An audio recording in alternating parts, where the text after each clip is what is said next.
if I paint like one squad of troops, then I can paint the character, or I'll paint this character first, but then I gotta paint like, you know, half the troops, and then I'll come back, you know, paint the other character, paint the rest of the troops, and then I'll finish up with the vehicle. Like, you know, but that way I'm like, you know, essentially like moving around and you know, accomplishing different tasks. Like I'm not just doing all the stuff I want to do first, and then like, you know, then it's like a struggle to try to do the stuff you don't want to do because you save the worst for last. You know, and that's what it is. That's where that old saying comes from. You know, save the best for last. Like you save the best for last. It's like a treat. And then, you know, when you finish, you're excited. And then when you're excited when you finish something, you feel good, and then you want to do it again, and then you have an overall positive experience. Versus, you know, if you do it the other way around and you're like dreading finishing a project, and you're like forcing yourself to do it, and it's a total struggle, and then you finally get done with it, like the last thing your body, like your mind, is going to be like ready to do, you just like can like basically like conditioned your brain to like not want to do that, and then you're gonna like immediately go back and do it again. Yeah, right. You're gonna be dreading even starting the next project. And if you already have other projects going on and you're dreading like starting this project or finishing another project, and you just finished one, like you're never gonna get anything done. You literally have to be like excited when you finish a project, or excited when you finish a model, and then you're gonna get like the true effect out of it, and that's when your productivity is just gonna like rip. Like when I'm constantly finishing stuff and it's constantly looking good and I'm doing well, like you build up so much momentum and you're just tearing through stuff. And then it's like the complete opposite. Like, you know, when things aren't going well, or you're having trouble, or you can't get motivated, or, you know, you're having like, you know, creative block or something like that. Like it definitely works 100% in both directions, you know, and it is important basically to, you know, recognize that. And I can't remember which color. Let's see. It's important to, you know, to recognize that and then figure out like how you respond best to that as a person. Because in all reality, like that's what it really comes down to. I mean, I can tell you what works for me. I can tell you what like, you know, what I've learned and help to share like, you know, my knowledge or my experience or whatever, and you could tell me yours or whatever, but we might be completely different. Like, and you know, what worked for me might not work for you, and vice versa. You know, you might not get block on stuff. You might just rip through stuff, but you just like to take it slow and take your time with it, but you don't ever get sick of it. You don't ever get bored with it. Maybe you enjoy painting every model equally, but not me.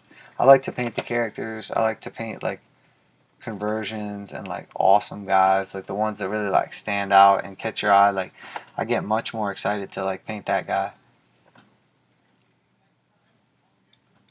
Kind of do want to do that trim around there, but I like the, yeah, I think I am going to do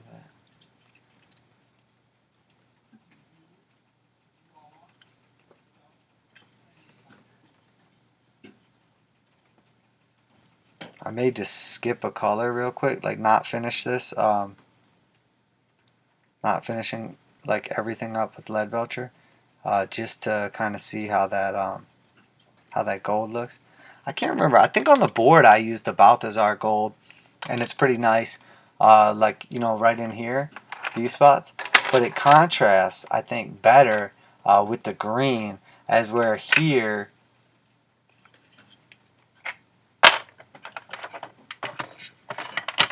you don't get that same contrast. I mean, it looks good. I can't say you don't. You really do. It's probably just that shadow right there that doesn't get it. Because that doesn't look bad, does it? Alright, so yeah, we basically just went through and picked out a lot of the detail on this guy. And I'm happy with you know, what we got there. We'll just do his little buddy over here. This guy right here. And the only reason I didn't glue this together is, you know, they look cool when they're just kind of laying down. And they kind of provide like a little different of a piece of terrain. I don't know if you saw me right there, but I just hit my my little pot, paint pot right there on top with a little bit of water again, and then I just mix it right up in the top. But or I'll just get my brush like wet, and then I'll dip it in there and kind of just slosh it around, and that gives me like essentially the same effect But it basically just keeps, like, if you think about it, your paint's just sitting there like open, and it's essentially just like slowly drying out as it just sits there. So all you're doing is like counteracting that effect by putting a little bit of water in it. But you'll see, like, typically when you first open up a Games Workshop paint brand new, Citadel paint, whatever, it's probably like already a little thicker than what you're looking for. So basically, it's not bad to just go ahead and kind of, thin it down a little bit right off the bat. But essentially what you're looking for is just a nice smooth coating. Um, when you work your brush over like the surface area, it shouldn't take you like, a bunch of tries to get like that perfect little like, brush stroke coating. But at the same time, you don't want it to be so ridiculous that, you're getting paint all over the place, just being sloppy. But like this brush I'm using right now, this is just like a junk brush. You can see it has a decent little tip on it or whatever, but I mean, this thing has been worn out. And, I typically don't use like nice brushes or anything when I'm painting terrain because I am like kind of rough on them. But you get a lot of life out of these things. And then I always keep like, a few different brushes in like a few different stages of their life too, depending on what I'm doing. Like anytime I'm using like a metallic paint, pretty much, if I'm using a nice brush, I'm pretty much like washing that thing like very, very, very soon after I use it, like getting all that metallic paint back out of there, because as soon as it starts like drying in there and getting in between the bristles or anything like that, it's pretty much like game over for that brush. It's hard to bring a brush back from the metallic life, so I'd rather just not even risk it with a nice brush and just work through like essentially with my old used up, or like, I call them like my terrain or scenery brushes. And then that way, like, also when you're doing something like this, you might just get carried away in the moment and start just like acting a little bit reckless. And next thing you know, you like ruin your nice brush. Like I do that with clothes sometimes. I like to work on like, pretty much anything, but like cars and stuff like that. And I'll start tinkering with something, just kind of messing around. And I'm in like my regular clothes, and then next thing I'm like elbow deep in the engine bay, completely covered in whatever, you know what I mean? So you gotta be careful with all that. Get in over your head real quick. Real quick. But yeah, we're getting a nice little coating on there, and obviously going around picking out these details, and it's really bringing this stuff to life, like I was saying, and giving us like that effect we want. And then this stuff's all gonna stay like dingy. It'll catch the light like here and there when you're kind of looking at it. But overall, this is gonna be like the more like blah looking stuff, and then the other stuff will be like a little more bright and a little more exciting, and kind of catch your eye a little bit more. And that's what we want. We want contrast in the board, not only between the models and the terrain, but also between the pieces of terrain that are on the board. Because you'll see a lot of times, like, when you put a whole board of something together, it may look good when you're painting one or two pieces or whatever, but then you put like a whole board down and it just loses its luster. And that's why we're going for like the strong contrast colors. And now you see how much better that the different colors we sprayed down are really showing up now. You can see the red in here real bright, and you can see like the tan in here. And then when you look at it like from the bottom, this piece obviously you see the blue very bright, but there's no like direct like sharp angles on these pieces because they're laying down where you'll see that blue. But on like some of the other pieces, you would see it like obviously like much more pronounced than that. But as you can see, in the initial stages, it's tough to make that out because essentially all you're seeing is like that blend between those different colors, and it's exactly that. It's like a blend of them. But as you start like picking out the other details, it takes away the straight blend and it gives like a sharp edge, and then it allows your eye to really recognize like the contrast between these colors. As where if it's just a straight blend, your eye doesn't pick up the difference nearly as well. So, but I mean, again, that's just little techniques and little tricks and tips, and it's what happens when you're interested in like art and stuff and spend like years watching you know, videos or learning or reading books or studying techniques or whatever. That's called battle damage. I just taught you about that too. You're welcome. There's some stairs we just painted.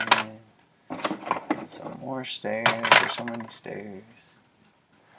Oh, let's get this guy in the game.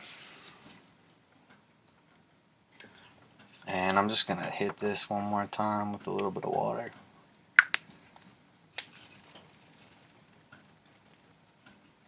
Give it a shake, shake, shake. There we go. A couple little chunks in there. That'll be good for the underhide. Mix that around.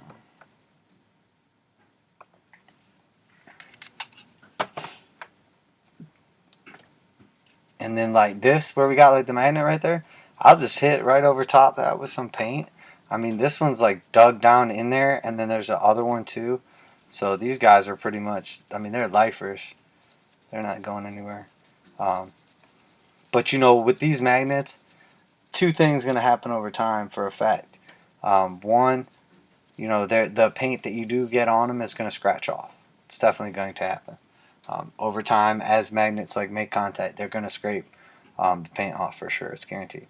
And then two is, way down the line, the coating that they put on these magnets after like years, what happens is the magnet underneath like corrodes or rusts or whatever. It has its little reaction, and then the shiny, you know, fancy coating that they put on these chips away, and then, you know, eventually the magnets, like all these magnets that you glued in, spent all this time gluing in 1,000 magnets in your whole terrain set, just fall out one at a time, slowly break off, slowly ruin your paint jobs. So it makes so much more sense to just spend the time in the beginning and drill the holes, put the magnets in there, and not have to worry about it. Especially if you're gonna glue your stuff, because if you like put all these magnets in and then you like glue your stuff in place or whatever, you might not be able to get back at some of those magnets when they fall out. Not like it's the end of the world, but you could just glue whatever on. I don't know. It's whatever. I'm tired of trying to convince people to do what you should do. Like, if you don't want to put in the work, I totally get it, but like, it's funny when people try to convince me not to do it. I'm like, man, I'm doing it. I made up my mind. I'm going to do it, and I'm going to show people on the internet in case they want to do it and they didn't even think of it. You know, but that's just me. Yeah, we'll just hit this guy real quick. Let's see how long it takes to paint this thing. 4420. And now I'm not going to like rush or anything, but I'm just going to go around and I want to see how long it takes to do like one little piece of terrain. Not like a speed competition or anything like that, but just to see. And it's not even, I'm not even doing it like the complete comfortable way either. I'm going to do it so you guys can see it.